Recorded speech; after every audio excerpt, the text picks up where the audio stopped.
Message to everybody that's operating in the street game. This is a message. I need you to pay attention and listen so you can understand what's going on. It's over. It's over. Pay attention. I'm in Greatest Ford Penitentiary in Pennsylvania. I'm in the hole where Death Row was at. This is when I got caught with the cell phones. My next door neighbor, OG Jeff Gant, we talking on the gate. So while we talking on the gate, two young boys come back from court. They throw them in the cell. They come back. They're like, yo, OG, man, the young boy in the last cell that went to court, he telling on us, he got on the stand and this and the third. So when he come back, he walk past us. He go to the last cell. I say, hey, youngin', yeah, you in the last cell? He said, oh, you the old head in the second cell that was on the gate? I'm like, yeah. I said, man, can I holler at you for a minute? He said, yeah, what's up, OG? I said, yo, man, what's up, man? You going to court, man? You getting busy on the stand. You made a mixtape on them boys. Boom, boom, boom, boom, boom. He said, yo, OG, I know you've been down for a while, so you're a little out of touch with the reality of life, but you playing by some rules in a book that nobody read no more, OG. All that shit you talking, ain't nobody read no more. It's about me and mine.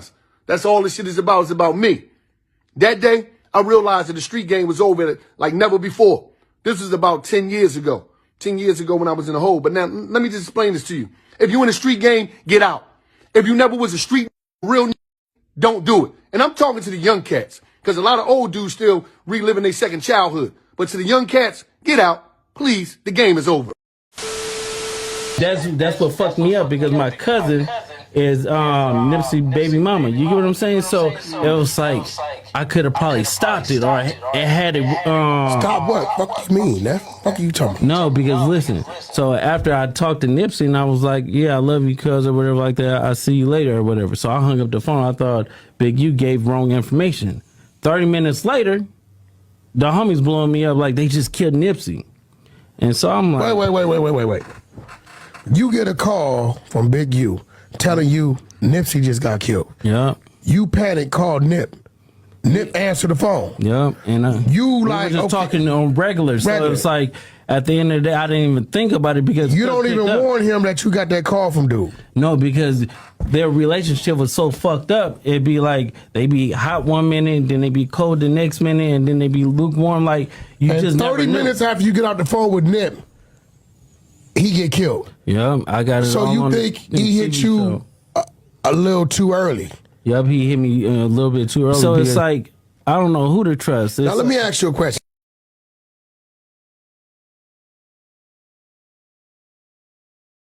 Hey, bro, come on now, dog. Come on, man. Well, has the feds like stopped to talk to you yet, or no? Talk to me about what? You like these other weirdos. No. Hey, listen, bro. I know you niggas for my downfall, my nigga. Not right? like that. Wack. But nah, I know you niggas for my downfall. Wack, you're my friend. I'm not praying for your downfall.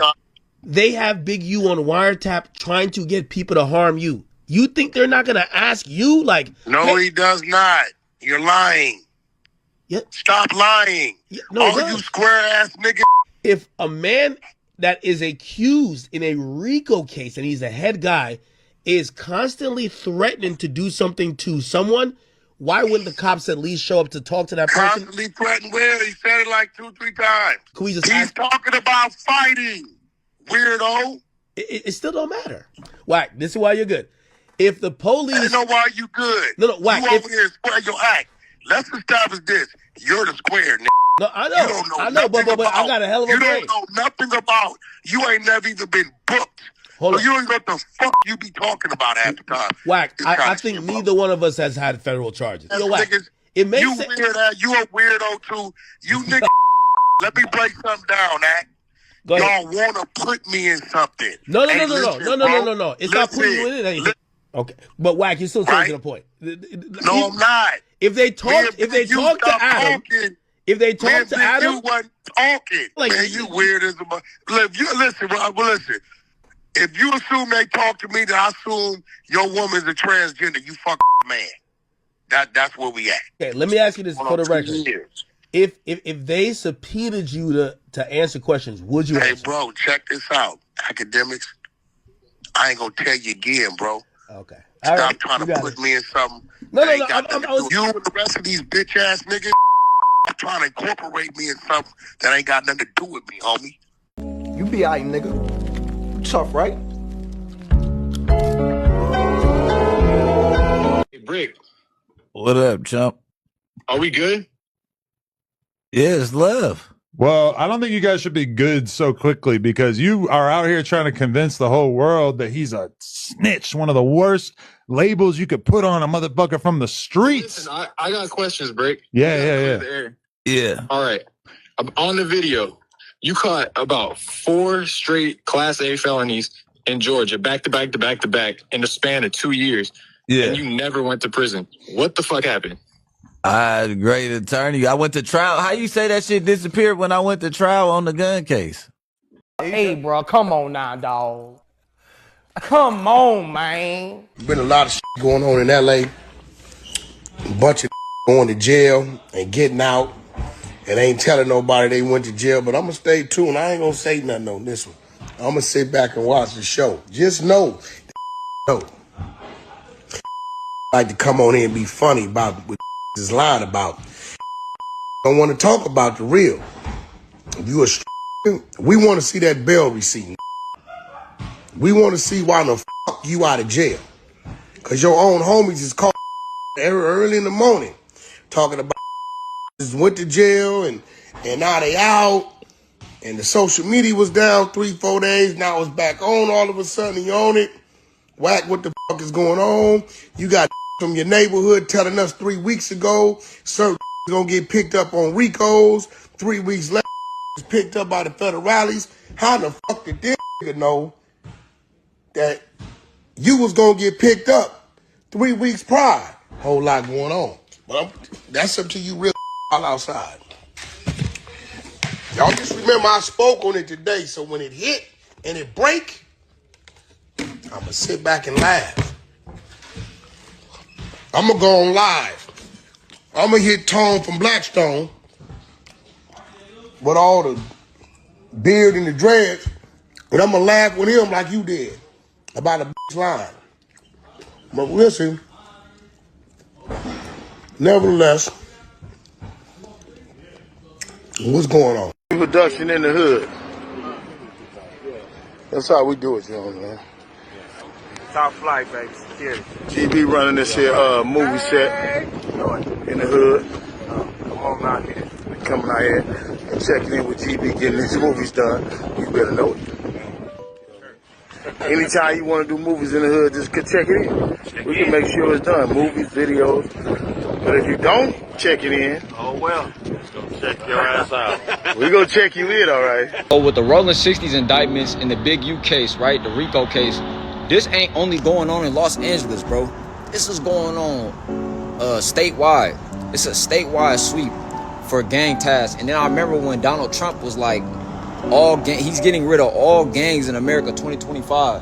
And a lot of plays get put in motion and people be forgetting because everything ain't mainstream news media. Even if it is mainstream news media, depending on what you pay attention to, it won't even catch your feed. You won't hear news about this thing because majority of your feed is entertainment. You won't hear news about this feed because majority of your media is politics, if you know what I'm trying to say, right? But sometimes they all merge in, right? This is why you got to read the world stage for what it is.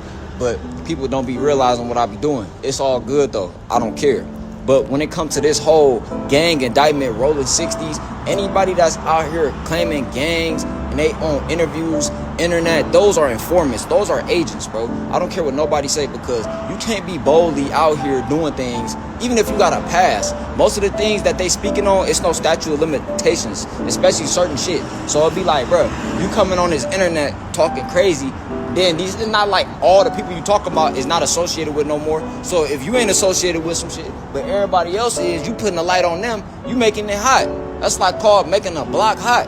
The niggas go on the interviews and make the block hot for everybody who's still in the trenches, right? That's still doing so. Whenever they do something, then you get slammed with 50 RICOs because they thinking it's more than what it is, right? But hey, man, it's the end of all this tactic, fear mongering, extortion. Man, these folks not like us, man. I don't care if they got the same skin color as us, bro. Accusations. These are not accusations. This is False accusations. And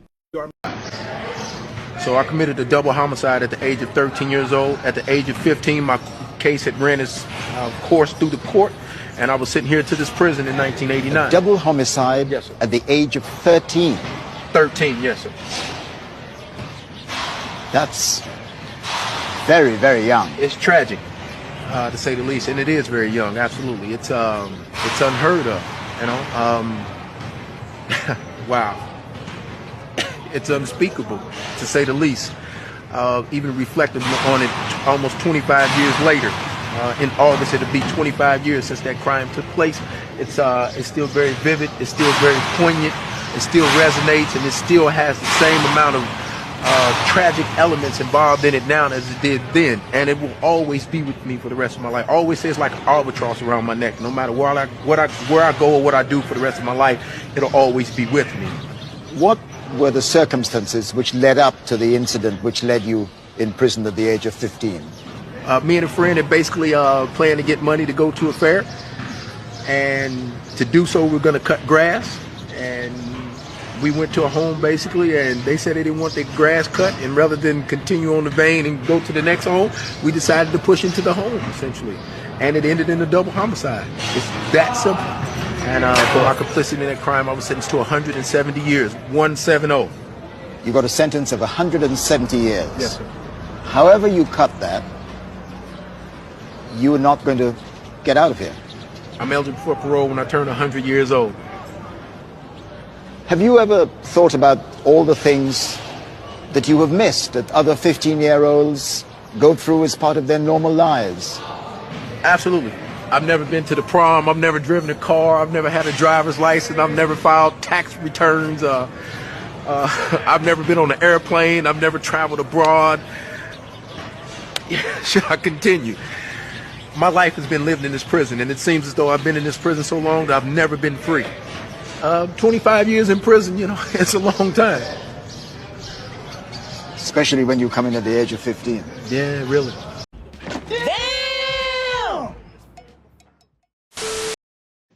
A lot of shit pissed me off. Like we got Big U and the rolling 60s going down in the indictment. This happens all the time. We already know, but seems like everybody's getting hit with some crazy shit right now. The hip hop cops is going crazy, and people didn't forgot that the feds is watching. These OGs got on the camera and start just spilling the beans, you know what I'm saying? Dry snitching and pretty much telling them how they moving, extorting and all this and all that. So it's easy to look into it and then find them talking about it, speaking on it and all the shit to where they could build a case off your own words, not just your actions and you actually getting money from certain individuals and shit like that. So when they got all this, it looks like you're using your money and muscle and a couple of goons to, press your issue. There's plenty of more videos than just, the couple I did pulled up, and they already got enough to indict a whole lot of people. So this was going on in LA. This was going on, it looked like kind of all around the US right now. You know what I'm saying? The hip hop cops seems like they're sweeping from New York to LA. Now in the South, with Beezy and everybody else, they're watching everything, you know what I'm saying? And a lot of cats are saying a little bit too much on the mics and, just exposing their hand a little bit to where people already know if you're just watching a little bit, you know who's beefing with who and who doesn't like who and shit like that. And if the feds is watching, then they damn sure know, the bare minimum of that.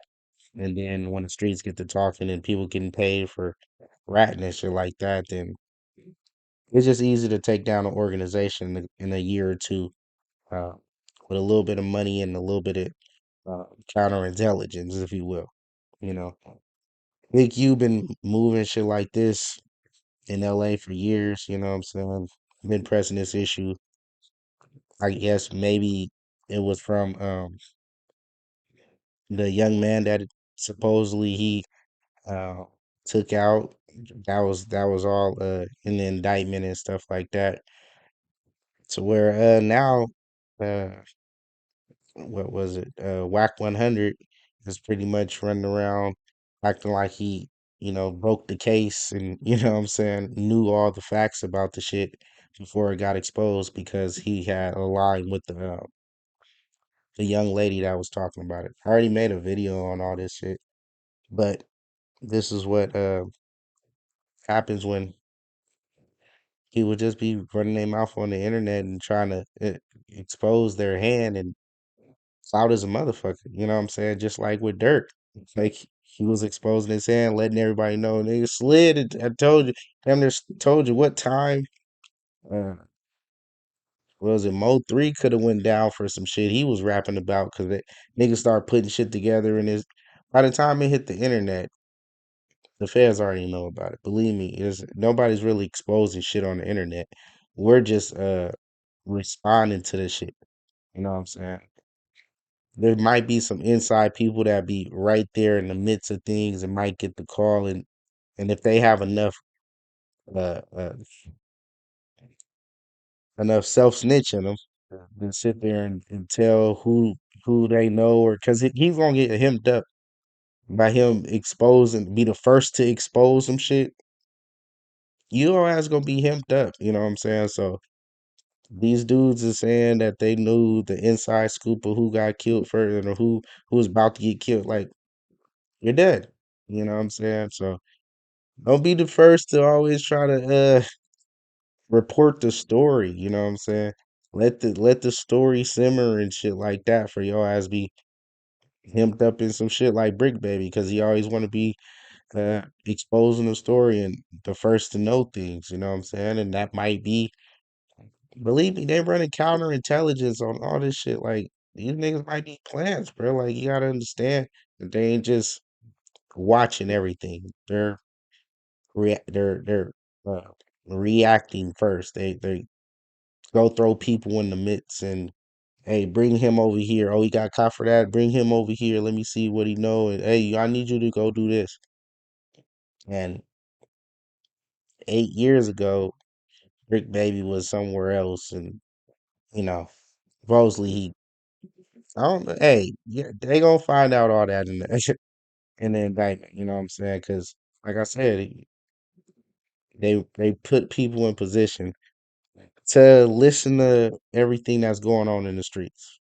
If y'all telling motherfuckers that you think is close or think they got clout or and they speaking on it or they just they leaking information, bro. This is what's going on. So it is what it is, man. Silence acceptance we have. Like I'm